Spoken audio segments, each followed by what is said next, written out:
Hey guys, hey guys, how you going on? How are you getting on? Sorry, that was terrible intro. Hey guys, hope everyone's well. Sorry, it's your boy M.K.S. I'm back with another video. Hopefully I won't stutter on my words too much. I'll try and make this as interesting as possible. So if you stumble across this video and you're not subscribed, I'd really appreciate any subscribers, likes, comments, or any interaction to support my channel. I really appreciate it. Anywho, I'd love to have your opinions, and I say in the past I probably thought I was the best ideas person. I'm the only one with ideas, so, but obviously everyone has ideas, and maybe you share something or suggest something. I would have never thought of that thing. So sorry if I mess up some of my videos with like my stuttering or whatever, but I normally do my video. Well, I always do my videos live, so you see all my mistakes. But I think that kind of makes it more genuine, perhaps. I don't edit bits out, but anyway, hopefully I'll make this as interesting and exciting as possible. And I'd love to hear what you think about some interesting or exciting. If you can share some interesting or exciting ideas or information. But anyway, I'll try and get onto the list. I keep trying to make these videos about roughly 10 minutes long, so I don't always do quite as well as I'd like. But anyway, hope someone out there enjoys this video and benefits from it somehow with some sort of ideas or inspiration or anything like that. Hearing this mad guy here talk. Anyway, I'm going to try and get on with the list, so I think that covers the intro. Number 21.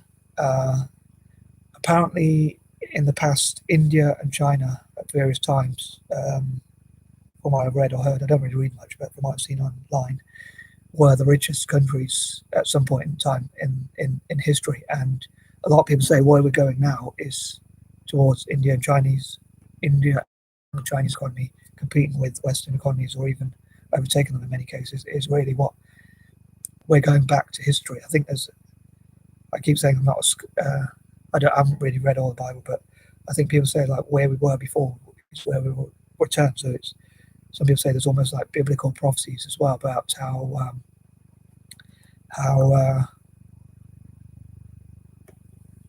we are returning to those days where India and China were the top economies, and they're really just turning back to where they were originally. And to me, a lot of the reason why I want to support Asia is because, like, especially India and countries like that, is because they were invaded. So for me, it's like sort of reparational. So I love to encourage people of color generally to support Asia, and as I say, as well as Africa, what I call the four as well, generally, which Asia and Africa are part of. But so yeah, I'd love to see what.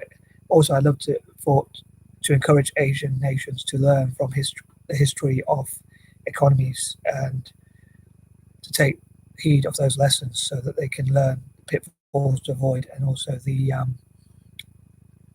ways that they can empower their economies, and what has worked best in the past and what's not worked so well.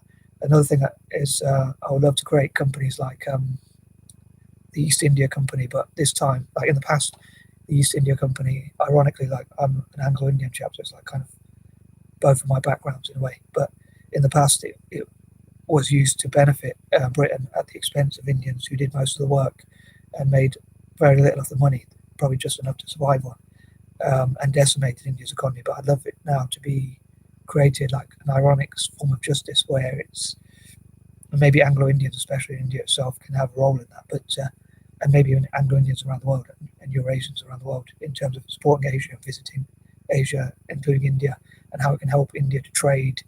Like in the past, it was a pro-colonial or pro-colonial / empire, empirical, or what you're going to call it, organizational company. But now it could be for the benefit of Asia, and also anti-imperialism, like India's relations with Asia and the rest of the world, and how it can be empowered and promoting Asian projects and things like that. Number 22, again, I hope to make many organizations like that. For instance, the East Indies Company, which was run by the Dutch, which was apparently the biggest company in the world.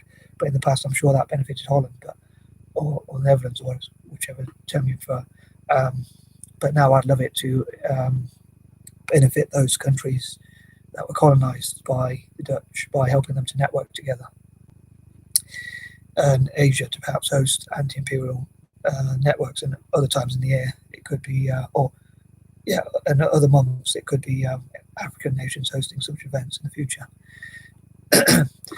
um, so I'd hope for it to benefit countries like Indonesia, which were colonized, but also, as I say, all of Asia, and how to build these, and I hope to build these networks for the benefit of Asia. Again, these organisations like the East India Company can promote things about India, especially, and the rest of Asia, but especially India, and promote Indian products and businesses made in India, make in India, and things like that. And the East Indies one that could benefit countries like Indonesia, which were colonised by the Dutch. As I say, 23, again, I hope to support the most poor and disadvantaged communities in Asia.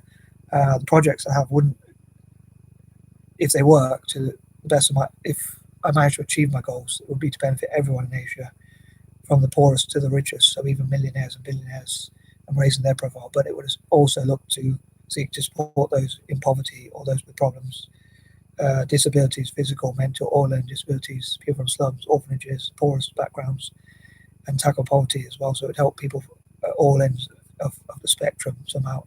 And that's the plan. I don't know if I'm actually reaching out, but I hope to fundraise for all possible parts of Asia, and especially the poorest areas, but not excluding people from more wealthier backgrounds as well. I hope that makes sense. 24, again, I really hope in the future there'll be a Pan-Asian network which will look at how it can benefit all of Asia, and how Asian entrepreneurs around the world can benefit Asia, and Asian or part Asian YouTubers can visit parts of Asia, so they help the economy and helping more people in Asia to set up their own YouTube channels, again, including people from poorer backgrounds or disadvantaged backgrounds, people with dyslexia, A.D.H.D, and autism in Asia, setting up their own channels and talking about what it's like to be dyslexic or have A.D.H.D or autism in Asia. And if they set up those channels, I'd love to support them, give them likes, and subscribe to them if I can, and share their videos and things like that. But in turn, I hope that will benefit all of Asia somehow. Maybe I'm being naive. Like some people might say, you can't benefit the whole area. But I'm not. But I hope I'll find a way to do so. 25. As I said before, I hope to suggest recommended channels or YouTube videos that Asian YouTubers can make, like asking people what they think about republicanism, what are the advantages and disadvantages of monarchy versus republicanism, and things like that, and suggest assignments they can do and tasks like that will help students to think and learn, and say, teach people about business from the youngest possible age, and promote enterprise across Asia, and general empowerment. 26, I hope for anti-imperialists, as I say, and people of colour to support Asia and improve relations between colonized countries. Like, I'd love to have networks like M.K.S networks for countries that were colonized, to network together, like countries that are colonized by the same country, like all the countries that are colonized by the UK or Britain or whatever you want to call it, could network together with each other. And again, ones that were colonized by the Dutch or the Germans or the French or whatever other countries could network together. Countries that were colonized by the Roman Empire, and also countries that were colonized generally. So mainly Asian and African nations, and look at what they have in common, looking at what they have in common. And again, maybe Asian nations can help Africa in technology, and in return, Africa can help them in other areas, and that sort of thing. 27, I hope to have like a list of the top supporters of Asian projects and things like that, and that Asians in the future will remember who supported them in their time when they were struggling and things like that. 28, I hope to look at how Asian nations can grow, but also continue to grow their economies, and tackle any potential threats or challenges that they may face, and how they can network together to learn from each other as well as the rest of the world. 29, I hope to encourage,